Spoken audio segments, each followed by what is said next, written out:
Welcome to episode 1 of Knife Skills. Today's episode we're going to go over what kind of knife you should buy, how to keep it sharp, and how to hold your knife.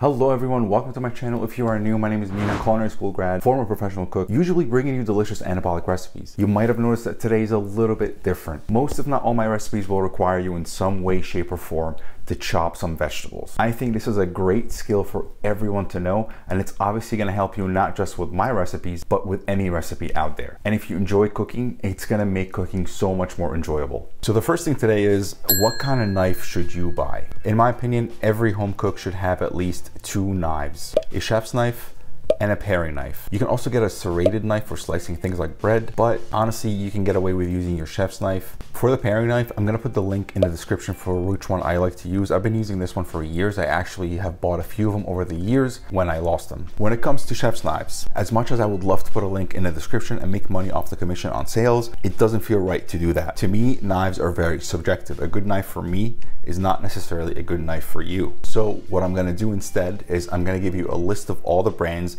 that I think are the best out there, or the ones that I've tried and I trust, and I'm gonna give you what to look for, and you can make that decision for yourself. My recommendation, if you can, go down to a store that has these knives, see what it feels like in your hand, see if you like it or not. That's really the best way. There are primarily 2 kinds of knives, German knives, Japanese knives. My recommendation to 99% of the people watching this video is to get a German knife. Unless you have a lot of experience with knives and you know how to take care of one, don't get a Japanese knife. Just get a German one for now. While Japanese knives are objectively better than German ones in terms of sharpness and the blade quality, if you don't know how to take care of it, you will just ruin it. But again, that's just my opinion, my recommendation. I'm gonna give you all this information that I have. You can make your own decision by the end of the video. The most important thing to me in the knife is the way that it feels in your hand. If you don't like the way it feels in your hand, the knife is useless. Let me give you an example.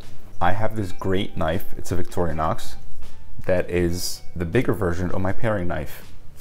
I don't like this knife. While a lot of people do, I don't like it. Not because it's a bad knife, it's a great knife, very sharp, and it's a beautiful blade. It just doesn't feel too good in my hand. I think the handle's a little too thick for me here. I prefer a knife that has a narrow handle here, like that, or like this, very narrow. Again, this is just a personal preference, so that's why you have to hold it in your hand and you have to see how you like it. Another thing to keep in mind is the size of the blade. So some people like a thick blade here. I prefer a thinner one, and I prefer one that's not so long either. This to me is my perfect size, while some people my size would say no, this is too big because they have a bigger hand. I just like a smaller knife. So again, personal preference is huge in this. That's why I couldn't recommend one single knife to you. I just have to give you brands, and I'll give you an idea of what to look for. So again, these brands are going to be on the screen at some point, and these are all German/American knives that I personally have tried and have owned, and I do trust them to make good knives. I started with a Wusthof, and then I moved on to a Mercer and a Henkel's. So I actually had about 3 or 4 German knives before I got my first Japanese knife. So let's move on to the next thing, which is, how do you take care of your knife? When you get your knife, it's gonna be pretty sharp. It's gonna be very sharp out of the box. It's gonna be great. It's very important to have a sharp knife. A sharp knife is a safe knife. A sharp knife is predictable. It goes exactly where you want it to. A dull knife is very unpredictable. You don't know where it's gonna go. It could slip and just cut your finger for no reason. And another thing that they used to tell us is, I don't know if it's true or not, if you're a doctor or something, maybe you could let me know. If you cut yourself with a sharp knife, you get a cleaner cut and it heals better. Guess it makes sense. And it's just much more enjoyable to use a sharp knife than a dull knife. Using a dull knife is very frustrating. There's nothing more frustrating to me than using a dull knife. Using a sharp knife in the kitchen is a pleasure. It makes cutting vegetables so much more enjoyable. To me, chopping vegetables is almost a therapeutic thing. I like to chop vegetables.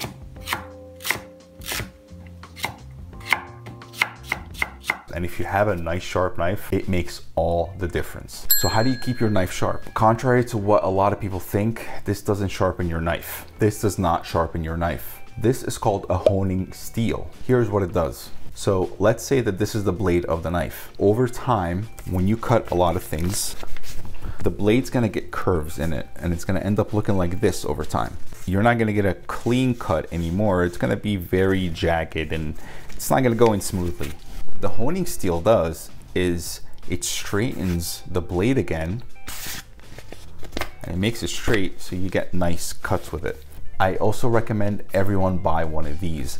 Use this every time before you use your knife. Again, this is not sharpening, this is just straightening the blade on the knife. So how do you use a honing steel? You may have seen it in my videos, and the way I use it is like this, but I absolutely do not recommend this way to a beginner. It's very possible that you could cut your thumb or your hand doing it this way. Instead, what I recommend to do is that you put it down on a cutting board.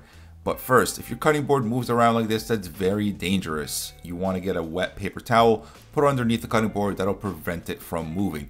Now, get your steel, put it down on a cutting board, and then you're going to use the whole length of the knife to drag it down.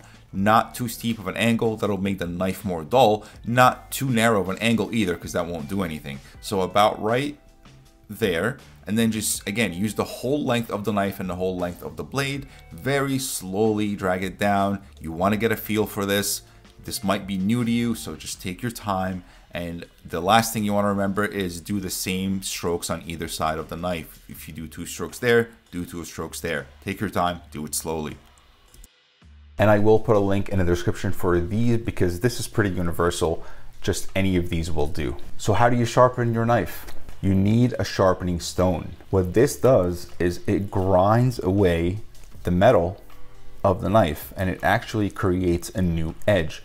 This is how you actually sharpen your knife. There is another easier way to sharpen your knife, which is to get one of these. I don't actually use this. I've had this for so long, but this is a good option if you don't know how to use a stone. I personally don't have any that I would recommend to you right now because I don't use them. So if you really want to get one of these, just go on Amazon and see the best reviewed one. And the last thing, how to hold your knife safely and properly. So never put your index finger on the back like this. It's going to be very wobbly and you won't have any control over it.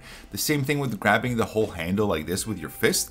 Same thing, no control over the knife, very hard to get a good slice out of it. Instead, wrap your index finger around the end of the handle, your thumb goes on the other side, and then the rest of your fingers should just naturally fall on the back of the handle. If this does not feel comfortable in your hand, you need to get a new knife that feels comfortable. So for the other hand, never hold your vegetables like this. This is a great way to chop your fingertips off. They're just out in the open, ready for the knife to take them out.